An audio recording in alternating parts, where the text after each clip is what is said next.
বিনয়ের সঙ্গে বলছি, রক্ত দেব, জীবন দেব, যুদ্ধ করব, সমকামিতা বাংলাদেশে আমদানি করতে দেব না।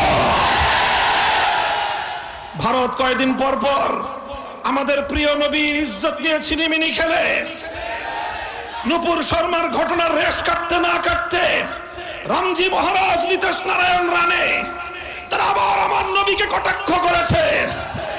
হিন্দুত্ববাদী মোদী সরকার আজও পর্যন্ত তাদের বিরুদ্ধে কোনো পদক্ষেপ গ্রহণ করেনি। গোটা ভারত জুড়ে মুসলমানদের রক্তে আগুন লেগেছে। মনে রাখবেন, ভারতের মুসলমানদের রক্তের আগুন বাংলাদেশেও ছড়িয়ে পড়তে শুরু করেছে। এদেশের মুসলমানদের কোরআনের প্রতি, আল্লাহর নবীর প্রতি, ইসলামী চিরশাশ্বত সমাজ ব্যবস্থা, পরিবার ব্যবস্থাকে যদি ভেঙে দেওয়ার আপনারা